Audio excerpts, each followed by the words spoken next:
Hello and welcome back to your stat course. Kandinsky was an abstract painter, but his thoughts on art can be well applied to our work in statistics. For example, he claimed there is only one road to follow, that of analysis of the basic elements in order to arrive ultimately at an adequate graphic expression.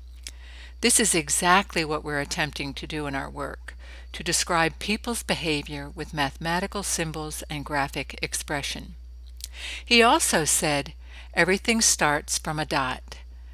This too is appropriate in our work. Everything starts with a single data point. He also said, all methods are sacred if they are internally necessary. All methods are sins if they are not justified by internal necessity. This also applies to our work in statistics, in that all of our statistical methods are good if they are internally necessary. That is, if they help us get to the most important essence of an idea, a behavior, or anything else we want to understand in our research.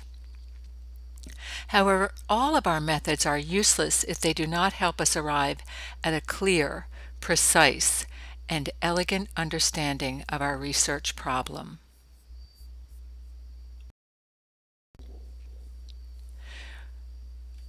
We will continue the theme of the Neoplasticine artists with the idea that we can distill objects down to their simplest forms, that by selecting the correct tools for this summary, we gain information at the same time that we are losing information. We will continue with Chapter 4, Measures of Central Tendency, and this lesson will focus on linear transformations. First, we will define a linear transformation, and then we'll address the question, how does the mean behave when we compute a linear transformation? The reasons we would want to perform a linear transformation of a dataset will become clear later in the course. At this point, I'll ask you to go on faith and accept my premise that this is valuable knowledge.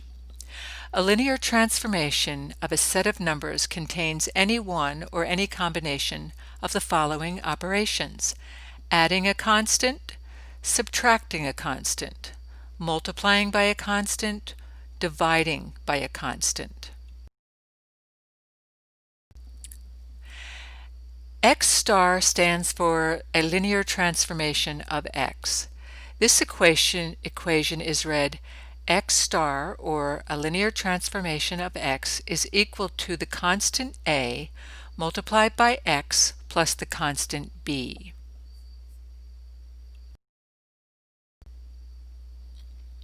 Here is one example of a linear transformation. So x star equals 2x plus 5. The English language translation is, we will perform a linear transformation for a dataset in which we will double everyone's score and add 5 to the result. Here's another example of a linear transformation for a set of data. So it's x star equals 1/2 times x plus a negative 3. The English language translation is that the transformation requires us to take 1/2 of each person's score, x, and subtract 3 from the result. Here's a third example of a linear transformation. So a equals 10, b equals 0, and the equation is x star equal 10x plus 0, which equals 10x. So the English translation is that the linear transformation for the dataset requires us to multiply everyone's score by 10. We don't have to add anything to the result because the constant b is equal to 0. So the constants here are a equals 1 and b equals 20. And the equation is x star equal x times 1 plus 20 equals x plus 20. And the English translation is, add 20 to everyone's score. X remains simply X because we are only multiplying by 1.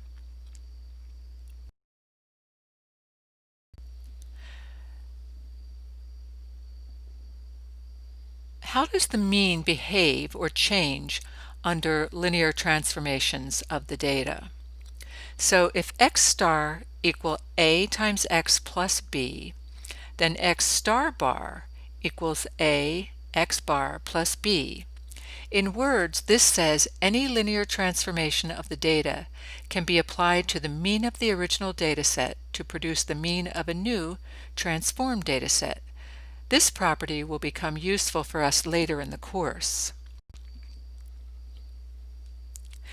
If the mean of x, symbolized as x over bar, equals 50, and the transformation of x, symbolized as x star, equals 2x plus 25, then the mean of x after we perform the linear transformation is equal to 2 times the mean plus 25. So 2 times 50 plus 25 equals 125. Here is the original dataset and the new dataset after we perform the linear transformation. So if x equals 40, 2x plus 25 is 105. If x equals 45, the transformation 2x plus 25 equals 115, and so on. These calculations provide evidence to support the equation for the linear transformation of the mean, and you can see that in the bottom row. The mean of x is 50. If we multiply 50 times 2 plus 25, the answer is 125, and we can see that 125 is the mean of the transformed data set. Here's a second example.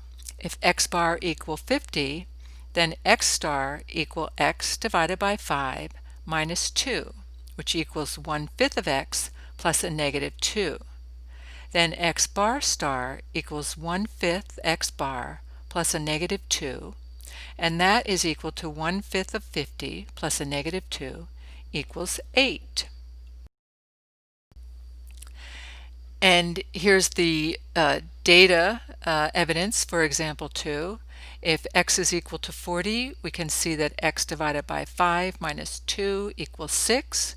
If x equals 45, we can see that x divided by 5 minus 2 is 7, and so on. And so this evidence supports the equation for the impact of a linear transformation of the mean. The general rule, as goes the scores, so goes the mean. And then you can see here that the mean for the original data set is 50, and the mean for the transformed data set is 8, which is a linear transformation of 50.